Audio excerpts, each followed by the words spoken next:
Alright guys, welcome back to the channel. Today is Thursday. We leave tomorrow for Cleetus and Cars Indy. And if you can't notice, we still have just a block in the truck. So got a lot of work in store for today's video. If you haven't already, we've got a lot new subscribers. I say a lot, to me, 200-300 new subscribers, which is huge. Thank you to those people. If you haven't already, hit the subscribe button down below. Let's get back to the action.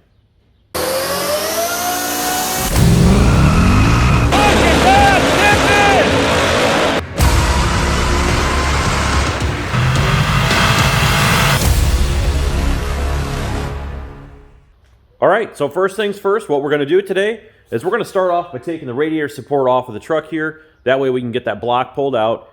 We can take it over to my brother's shop. We can get the bouncer and everything else pulled off of this crankshaft, because we're going to need all that stuff to go on to the other motor. And then I guess we'll just take it from there. We got something in store for you guys, so let's get this off of there and then we'll head over there and I'll show you guys what we got for you.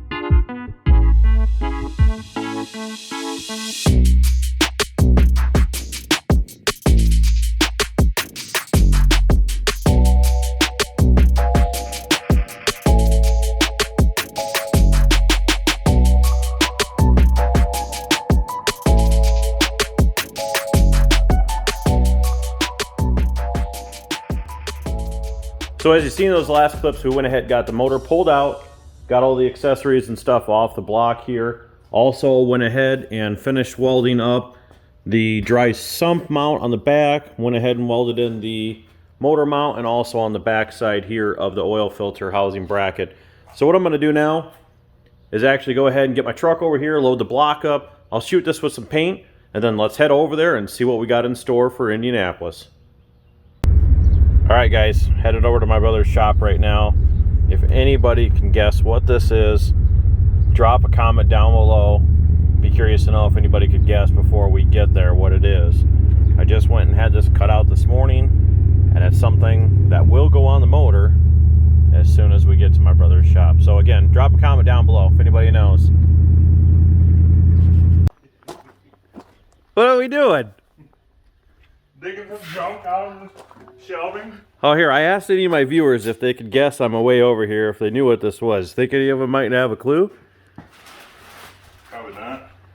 I bet it goes right here. Let's see. Oh, that's interesting. Yep. Would you look at that? Oh, it reeks. Well, let's show them where we're at with our motor here. What progress we've made on it. We are just gonna switch the pan. Oh, we gotta switch the pan.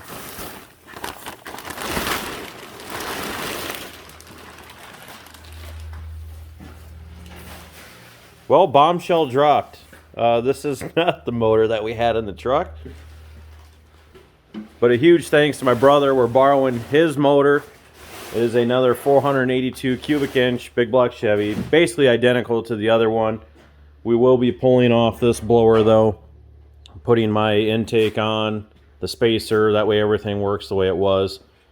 And yeah, we got a switch oil pan, and that plate is actually going to go here. This originally was ran on methanol with a mechanical fuel pump driven off the cam, so this plate we've made is going to go on here. We got to do some machining to clear right in the center, otherwise that'll go on. We'll put my tensioner on and everything else. So we'll go ahead and get the block that we got unloaded. We got to switch over damper and all that stuff down at the bottom here, and hopefully have a motor sitting in tonight. I don't think we should drop any more bombshells on them, should we? We'll save the rest for later. All right, so before we go ahead and button the new Champ pan on, just want to give you a look at the bottom end. It's got JE pistons, GRP aluminum rods in it. Let's look at that. It's a Merlin block. Ray Hair Morrison heads on it. So let's go ahead, button the pan on, and flip it back over. All right, so before we go any further, I just wanted to update everyone where we are at on my motor. And we do have the crankshaft. As we mentioned earlier, it is all balanced, ready to go. We're just taking that off so we can use the mill for other things. And so here on our heads, this is a cylinder that actually blew up. I'm sure it's really hard to see, but the seat right there, yeah, it's super hard to tell on camera, but the seat's messed up on there, so that kind of put a little damper on that. And also on the other head, we have a guide here that's got quite a bit of play in it, so better not to rush it and make sure that it's right, because we might need this motor for maybe something else we'll talk about in another video.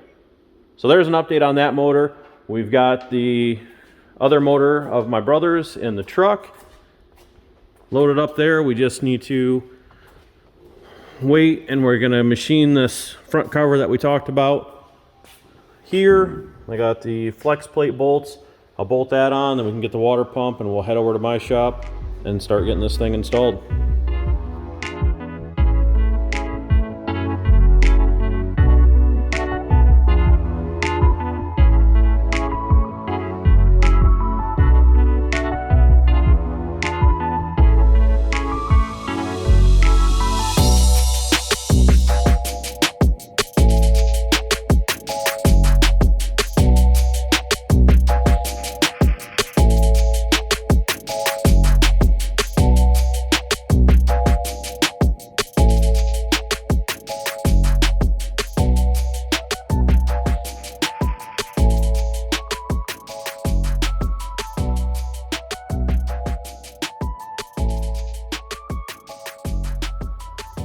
All right, just want to stop the time lapse here and just show you real quickly. My brother showed up here as I was getting ready to put my kids to bed. This is the piece that I had cut out to cover up the timing cover, as we talked about earlier.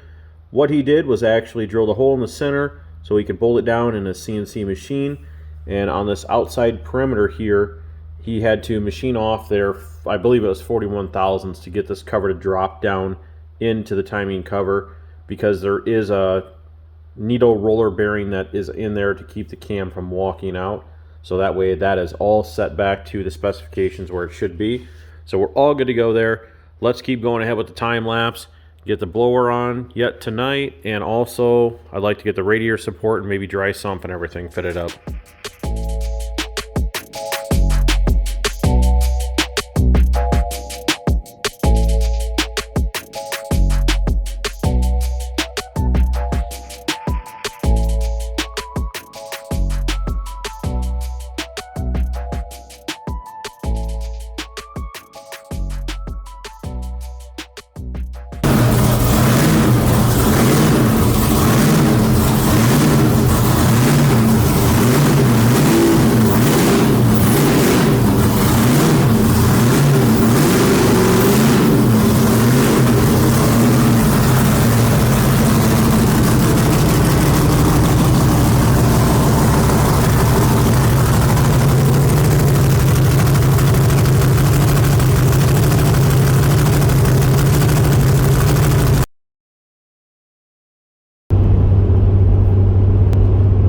After installing the new motor into the truck, we soon realized that there was no coolant flowing through the engine. Searched every possible issue, later found out that the copper head gaskets had no passageways for coolant. Went ahead and drilled those out, had the motor apart in the truck, got everything put back together, and here we are, loaded up, headed to Indy. We'll see you guys there. Like, comment, share, subscribe, and we'll see you guys in the next one.